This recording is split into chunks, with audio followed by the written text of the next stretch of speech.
नमस्कार, मैं डॉक्टर प्रिया तिवारी, कैंसर विशेषज्ञ। आज हम एक बहुत ही महत्वपूर्ण विषय के बारे में बात करेंगे। वह है कि क्या कैंसर के मरीज कोविड की वैक्सीन ले सकते हैं। बहुत सारे पेशेंट्स आके एक ये कॉमन सवाल पूछते हैं कि क्या हम कोविड की वैक्सीन ले सकते हैं, हम तो अभी बहुत कमजोर है, हमारा तो कीमोथेरेपी चल रहा है या कुछ ऐसा ट्रीटमेंट चल रहा है जिसकी वजह से हमारी इम्यूनिटी भी डाउन है और हमें बहुत कमजोरी भी लग रही है। तो ऐसा तो नहीं है कि अगर हम कोविड की वैक्सीन लेंगे तो हमें कुछ ज्यादा प्रॉब्लम हो जाएगी, और इस वजह से वो काफी एप्रीहेंसिव या परेशान भी रहते हैं। देखिए, अगर आपको कुछ ऐसा प्रॉब्लम है जिसकी वजह से आपको सीवियर कोविड इन्फेक्शन होता है, जैसे कि अगर आपके शरीर में ज़्यादा कमजोरी है, आपको बहुत ज़्यादा वेट लॉस है, या ऐसा कोई भी ट्रीटमेंट जिसकी वजह से आपकी इम्यूनिटी डाउन हो सकती है, तब तो ये बहुत ज़रूरी है कि आप कोविड की वैक्सीन लीजिए। क्योंकि ऐसे ही लोगों में सीवियर कोविड इन्फेक्शन या सीवियर कोविड निमोनिया हो सकता है, जिसकी वजह से, जो कि हम आजकल अपने अगल बगल देख रहे हैं कि निमोनिया होने की वजह से ऑक्सीजन की कमी हो सकती है, अस्पताल में एडमिशन की जरूरत पड़ सकती है, वेंटिलेटर की रिक्वायरमेंट, ऑक्सीजन की रिक्वायरमेंट, ये सारी चीज़ें हो सकती हैं। तो अगर आपके पास कोई भी ऐसा रिस्क फैक्टर है, तब तो ये और भी ज़रूरी है कि आप कोविड की वैक्सीन लीजिए। इंडिया में 2 तरह की कोविड की वैक्सीन अवेलेबल हैं, एक तो कोविशील्ड और दूसरी कोवैक्सिन। दोनों ही वैक्सीन से काफ़ी हद तक सुरक्षा प्रदान हो जाती है।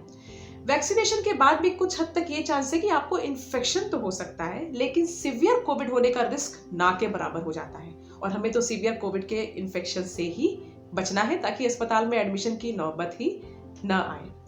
कोवैक्सीन और कोविशील्ड दोनों ही अच्छी वैक्सीन्स हैं। इनकी सुरक्षा में बहुत ज़्यादा फर्क नहीं है और इनके साइड इफेक्ट्स में भी बहुत ज़्यादा फर्क नहीं है, और साइड इफेक्ट्स ज़्यादा है भी नहीं। वैक्सीनेशन के बाद कभी कभी बुखार आ सकता है, कभी कभी शरीर में थोड़ी थकान या कमजोरी आ सकती है, जिससे आपको चिंता करने की ज़रूरत नहीं है। आपको अच्छे से पानी पीने की ज़रूरत है, और आप सिंपल पैरासीटामोल की टैबलेट ले सकते हैं, जिसकी वजह से बुखार टाइम रहते चला जाता है।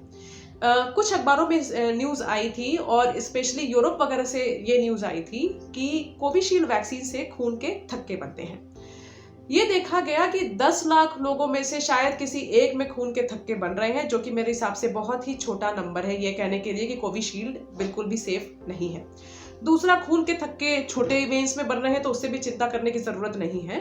कुछ खून के थक्के ब्रेन में बन सकते हैं, जिससे स्ट्रोक हो सकता है। ऐसे खून के थक्के, बड़े खून के थक्कों की तो कोई भी न्यूज़ आई नहीं, और इंडिया में तो खून के थक्कों की बिल्कुल भी न्यूज़ या कोई भी इंफॉर्मेशन नहीं है। तो इसीलिए आपको इन प्रॉब्लम से बिल्कुल भी डरने की ज़रूरत नहीं है।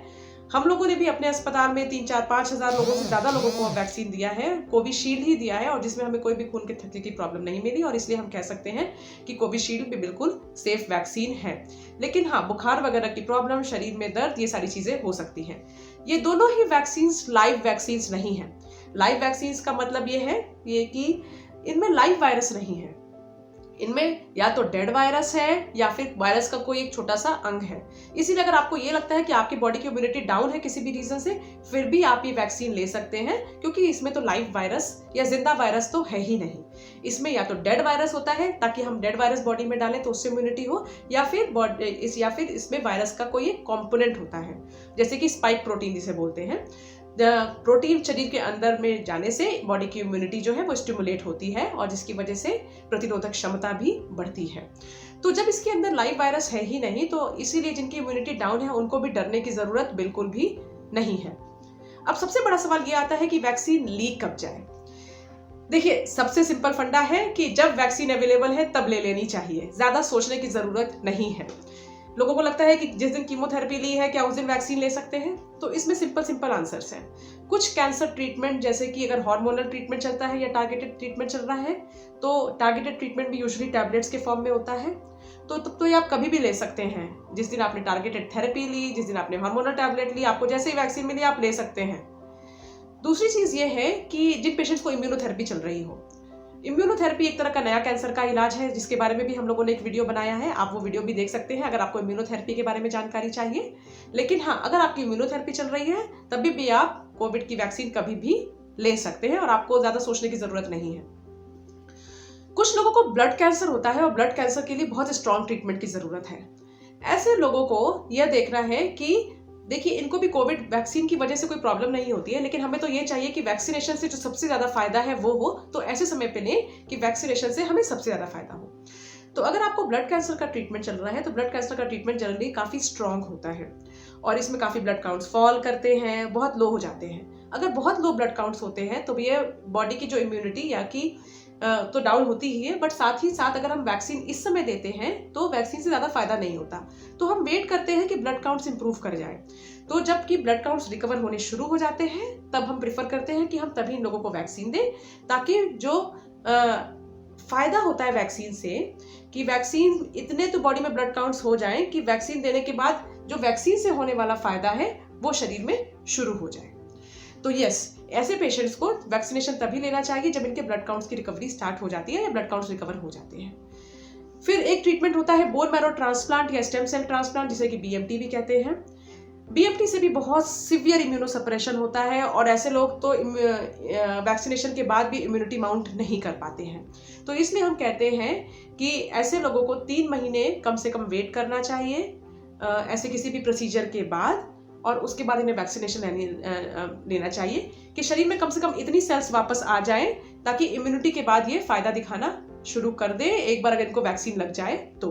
अदरवाइज वैक्सीनेशन से ऐसे लोगों को बहुत फायदा नहीं होता, क्योंकि वैक्सीनेशन के लिए भी शरीर में कुछ तो सेल्स होनी चाहिए ताकि वैक्सीनेशन का फायदा शुरू हो जाए। अगर आप कीमोथेरेपी पे हैं तभी भी आप कभी भी वैक्सीन ले सकते हैं, लेकिन हाँ, कुछ कीमोथेरेपी से ब्लड काउंट फॉल करते हैं। अगर आपका 3 हफ्ते में चलने वाला कीमोथेरेपी है, जैसे कि आज कीमो लगी, फिर अगली कीमोथेरेपी आपकी 3 हफ्ते बाद लगने वाली है, तब जनरली जो आपके ब्लड काउंट्स में जो फॉल होता है वो 7 से 10 दिन के आसपास होता है। तो आप वैक्सीनेशन इस दौरान आप अवॉइड करिए, आप उसके बाद ले लीजिए ताकि आपके ब्लड काउंट्स रिकवर कर जाए, ताकि वैक्सीनेशन से फायदा शुरू हो जाए। क्योंकि अगर ब्लड काउंट्स आपके ठीक ठाक रहेंगे तभी आपकी जो ऐसी जो प्रतिरोधक क्षमता जो कि बिल्ट होनी चाहिए कोविड वैक्सीन के बाद, वो तभी हो पाएगी।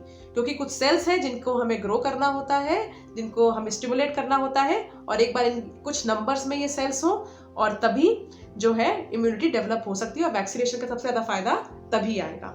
बट हाँ, अगर ऐसा है कि वैक्सीनेशन आज अवेलेबल है, कल अवेलेबल नहीं होगी, 10वें दिन में अवेलेबल नहीं होगी, तो प्लीज़ आप वैक्सीनेशन कर ले लीजिए एज सून एज आपके पास वैक्सीनेशन आपके एरिया में अवेलेबल होती है।